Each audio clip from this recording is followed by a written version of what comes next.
Assalamualaikum warahmatullahi wabarakatuh. Baiklah, saya Nila Nirwana, SPDI, akan menjelaskan materi PAI untuk SMA kelas 10 di semester 1. Adapun materi kita kali ini yaitu memahami hakikat dan mewujudkan ketauhidan dengan syu'abul iman.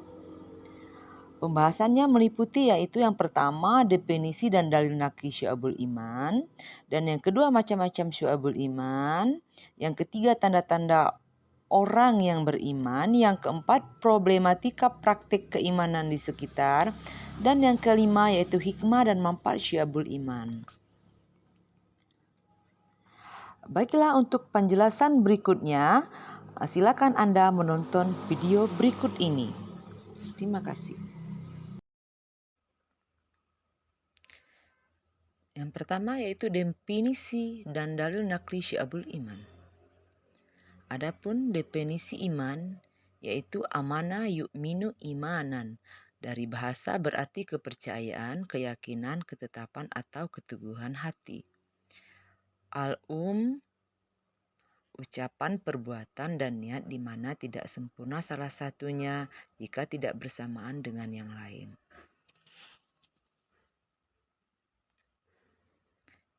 Iman mempunyai 6 pilar. Yang pertama yaitu beriman kepada Allah Subhanahu wa taala, beriman kepada rasul-rasul Allah, beriman kepada malaikat, beriman kepada kitab-kitab Allah, beriman kepada hari akhir, dan beriman kepada qada dan qadar. Definisi syu'abul iman dari Syekh Muhammad Nawawi bin Umar Al-Jawi dalam kitab Kami'ud Hukayyan ala Mazumati Syu'abul al-Iman. Iman yang terdiri dari 6 pilar memiliki beberapa bagian unsur dan perilaku yang dapat menambah amal manusia jika dilakukan semuanya, namun juga dapat mengurangi amal manusia apabila ditinggalkan. Terdapat 77 cabang iman di mana setiap cabang merupakan amalan dan perbuatan yang harus dilakukan oleh seseorang yang mengaku beriman mukmin. 77 cabang itulah yang disebut dengan syu'abul iman. Sekarang definisi dari dalil naqli syu'abul iman yang terdapat dalam dalil naqli syu'abul iman yaitu diriwayatkan dalam riwayat Muslim. Silakan Anda baca sendiri.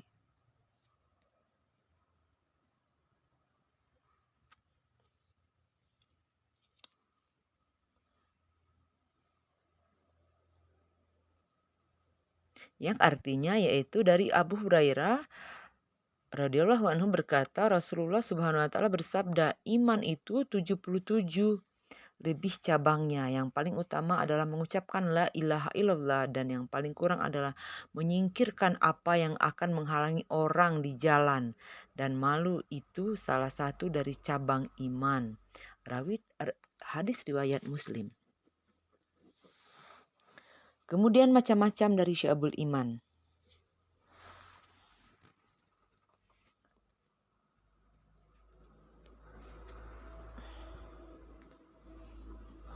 Adapun macam-macam syu'abul iman yaitu Imam Al-Baghaqi syu'abul iman, Abu Abdillah Alimin Fawaidul Minhaj, Syekh Abdul Jalil syu'abul iman, dan Iman Abu Hatim Syaiful Iman wa Syubuhu.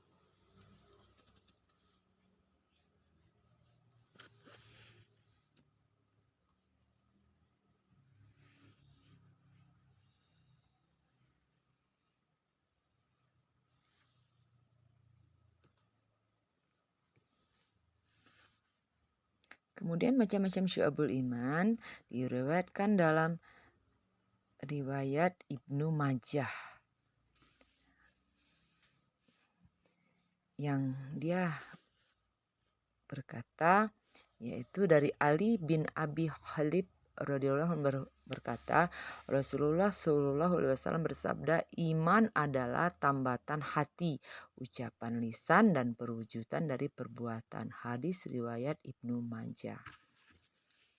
Kemudian macam-macam syu'abul iman.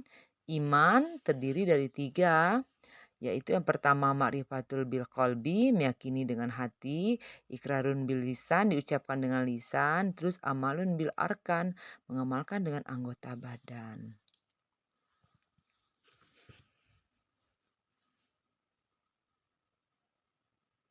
Dari 3 macam syu'abul iman, yang pertama iman akidah ataupun hati, yang kedua iman lisan atau ucapan, yang ketiga anggota badan.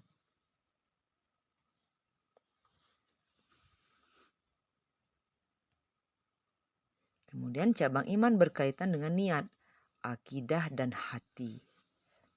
Adapun yang berkaitan dengan akidah dan hati, kemudian kita perhatikan penjelasan berikut ini.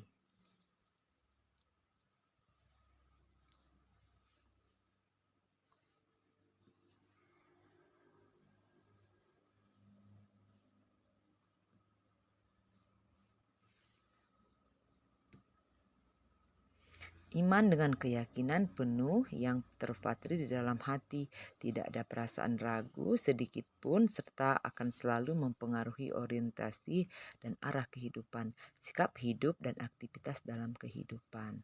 Itu adalah dinamakan dengan iman dengan niat, akidah dan hati. Kemudian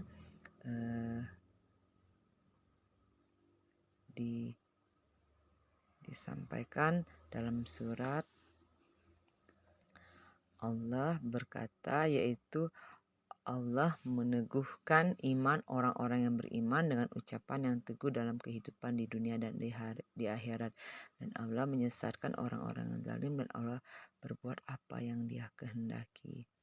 Tertulis dalam surat dan ayat dalam Al-Quran.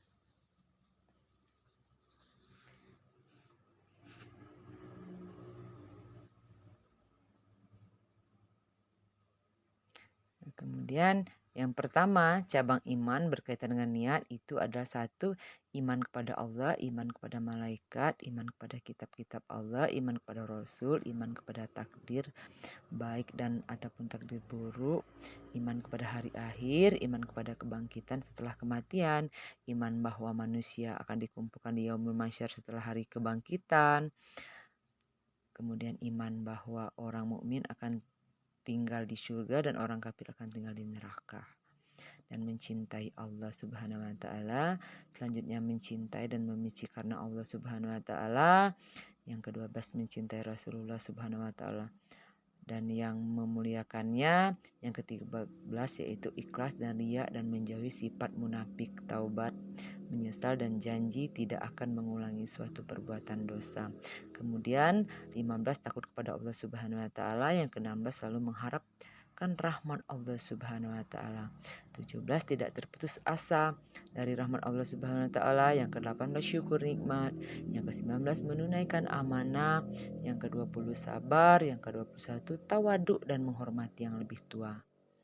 Dan yang ke-22 kasih sayang termasuk mencintai anak-anak kecil. 23 ridha dengan takdir Allah Subhanahu wa taala. Yang ke-24 tawakal. Yang ke-25 meninggalkan sifat takabur dan menyombongkan diri. Yang ke-26 tidak dengki dan iri hati. Yang ke-27 rasa malu. Yang ke-28 tidak mudah marah. Yang ke-29 tidak menipu, tidak suudzon dan tidak merencanakan keburukan pada siapapun. Yang ke-30 meninggalkan kecintaan dunia termasuk cinta harta dan jabatan. Cabang iman berkaitan dengan lisan. Islam mengajarkan kepada setiap muslim untuk menjaga lisan, agar lisan senantiasa dipergunakan untuk sesuatu yang baik dan tidak bertentangan dengan kehendak Allah Subhanahu wa taala. Rasulullah SAW bersabda, lisan orang yang berakal muncul dari balik hati nuraninya, sehingga ketika ia hendak berbicara terlebih dahulu ia akan kembali ke hati nuraninya. Apabila pembicaraan bermanfaat baginya maka dia berbicara, dan apabila dapat berbahaya maka ia menahan diri. Sementara hati orang yang terletak pada mulutnya dan ia berbicara apa yang saja sesuai dengan yang ia kehendaki adalah hati orang yang bodoh. Hadis riwayat Bukhari. Kemudian membaca kalimat thayyibah ataupun kalimat yang baik, membaca kitab suci Al-Quran, belajar dan menuntut ilmu, mengajar ilmu dengan orang lain, berdoa, zikir kepada Allah Subhanahu wa ta'ala termasuk istighfar. Yang ketujuh, menghindari bacaan yang sia-sia.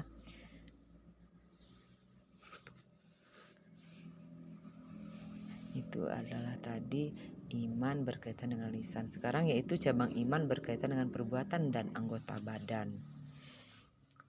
Adapun cabangnya yaitu iman bukanlah sekedar amalan secara lahiriah menunjukkan kesan dan penampilan seolah-olah seorang begitu beriman.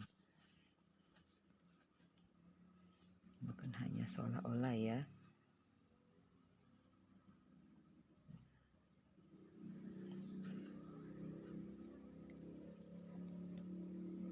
Orang yang beriman akan selalu memandang bahwa ketetapan Allah Subhanahu wa ta'ala adalah yang utama jika dihadapkan pada persoalan-persoalan real dan kehidupan tanpa berat hati, berpura-pura pamrih untuk mendapatkan kesan baik di hadapan manusia, maka ia akan menentukan pilihan yang mendahulukan ketauhidan di dalamnya.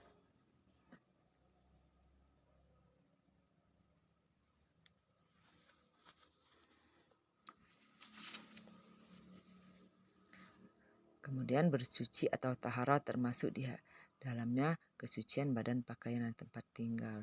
Menegakkan sholat bagi sholat fardu, sholat sunnah maupun mengqada sholat.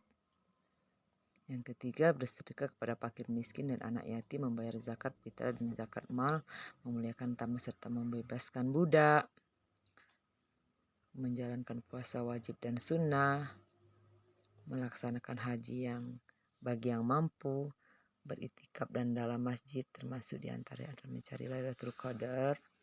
7. Menjaga agama dan bersih, meninggalkan rumah untuk berhijrah beberapa waktu tertentu. Ke-8, menyempurnakan menunaikan nazar. Yang ke-9, menyempurnakan dan menunaikan sumpah. Ke-10, menyempurnakan menunaikan zaparat. Ke-11, menutup aurat ketika sedang sholat maupun ketika tidak sholat. Ke-12, melaksanakan kurban. Ke-13, mengurus perawatan jenazah. Ke-14, menunaikan membayar hutang. Ke-15, menguruskan muamalah dan menghindari riba. Menjadi saksi yang adil dan tidak menutupi kebenaran. Ke-17, menikah untuk menghindari diri dari perbuatan keji dan haram. Menunaikan hak keluarga dan sanak kerabat serta hak hamba sahaya. Berbakti menunaikan hak orang tua. Mendidik anak-anak dengan pola asuh dan pola didik yang baik. Menjalin silaturahmi, taat dan patuh pada orang tua yang dituakan dalam agama. Menegakkan pemerintahan yang adil. Mendukung seseorang bergerak dalam kebenaran. Menaati hakim pemerintah dengan catatan tidak melanggar syariat. 26. Memperbaiki hubungan muamalah dengan sesama. 27. Menolong orang lain dalam kebaikan. 28. Amar ma'ruf nahi mungkar. Dan 29. Menegakkan hukum Islam, berjihad mempertahankan wilayah perbatasan, menunaikan amanah termasuk mengumpulkan 1/5 harta rampasan perang, memberi dan membayar hutang, memberikan hak-hak tetangga dan memuliakannya, mencari harta dengan cara yang halal, menyedekahkan harta termasuk juga menghindari sifat boros dan kikir, memberi dan menjawab salam, mendoakan orang yang bersin, menghindari perbuatan yang merugikan dan menyusahkan orang lain, menghindari permainan senda gurau, menyingkirkan benda-benda yang mengganggu di jalan. Kemudian tanda-tanda orang yang beriman. Adapun tanda-tanda orang yang beriman yaitu jika mendengar nama Allah Subhanahu wa ta'ala maka bergetarlah hatinya, dan jika dibacakan Al-Quran maka bergejolaklah hatinya untuk segera mengamalkannya. Senantiasa bertawakal setelah bekerja keras dan berdoa kepada Allah Subhanahu wa ta'ala. Kemudian selalu tertib dan menegakkan dan menjalankan sholatnya.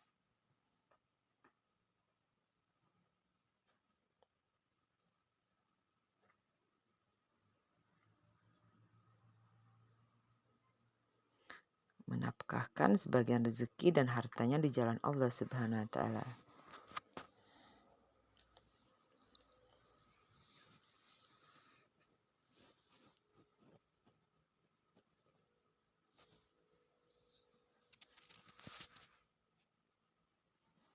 Menghindari perkataan yang tidak berguna.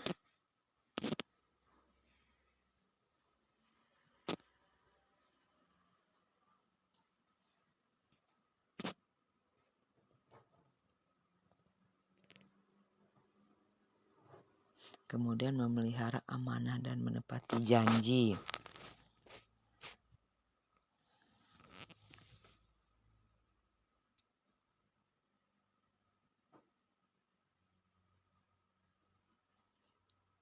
Selanjutnya yaitu berjihad di jalan Allah.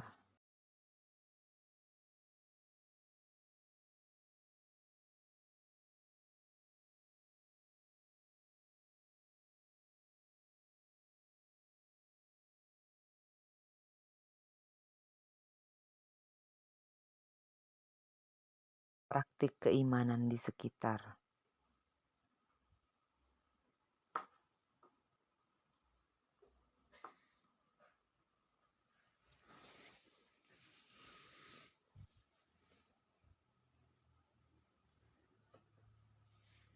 Adapun problematika praktik keimanan di sekitar, mari kita perhatikan video berikutnya.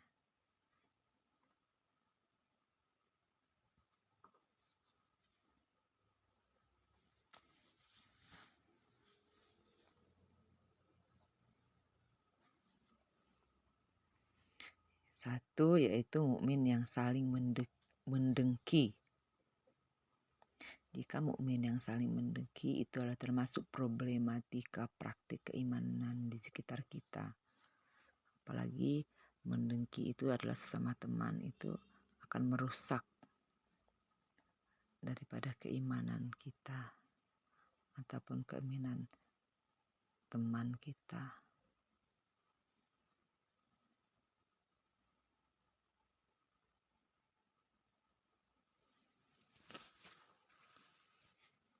Yang kedua yaitu kaum munafik yang membenci kaum mukmin. Kaum munafik yang kaum membenci seorang mukmin yaitu kaum yang berpura-pura baik dan sebenarnya dia membenci kepada kaum mukmin.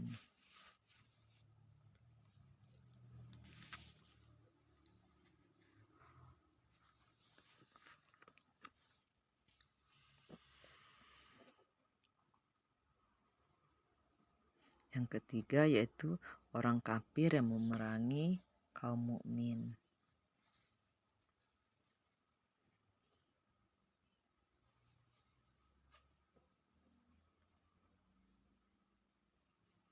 Yang keempat, tipu muslihat setan yang selalu menyesatkan.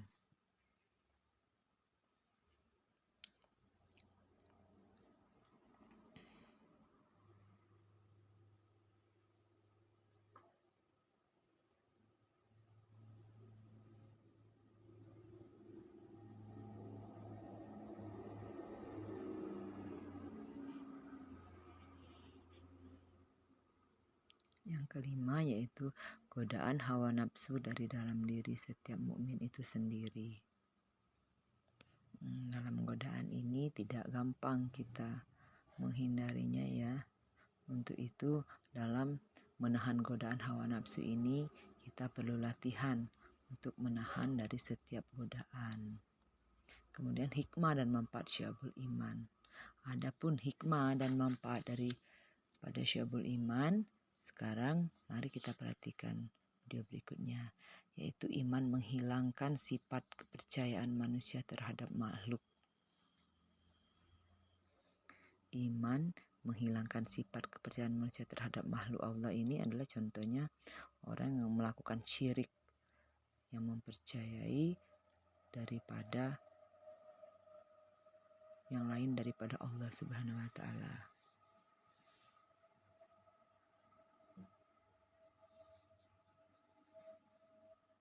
Yang kedua, iman menanamkan sikap tidak takut menghadapi kematian. Sesungguhnya sebagai seorang muslim, kita tidak perlu takut akan kematian.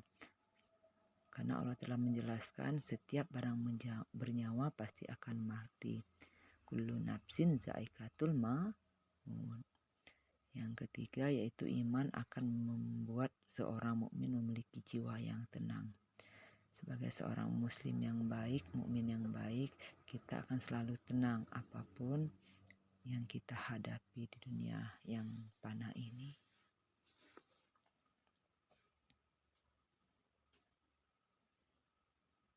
Yang selanjutnya, iman mewujudkan kehidupan yang lebih dari yang berkualitas.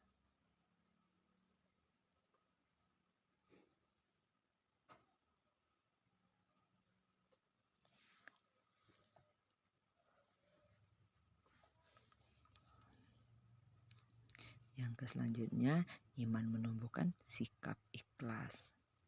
Apapun yang terjadi, semuanya adalah ketentuan Allah. Maka daripada itu, seorang mukmin yang baik, maka kita harus ikhlas. Terus yaitu iman mendatangkan keberuntungan. Jika kita beriman, maka iman kita ini akan mendatangkan keberuntungan untuk diri kita sendiri. Jiwa akan tenang dan jiwa akan merasa lebih ikhlas. Begitu dan lain-lain. Iman mencegah penyakit jasmani dan rohani. Dan jika kita ikhlas, tenang, maka jasmani dan rohani kita akan menjadi sehat. Terima kasih. Demikianlah penjelasan daripada Syabul Iman ini. Lebih kurang saya mohon maaf. Wabillahi taufiq wal hidayah. Wassalamualaikum warahmatullahi wabarakatuh.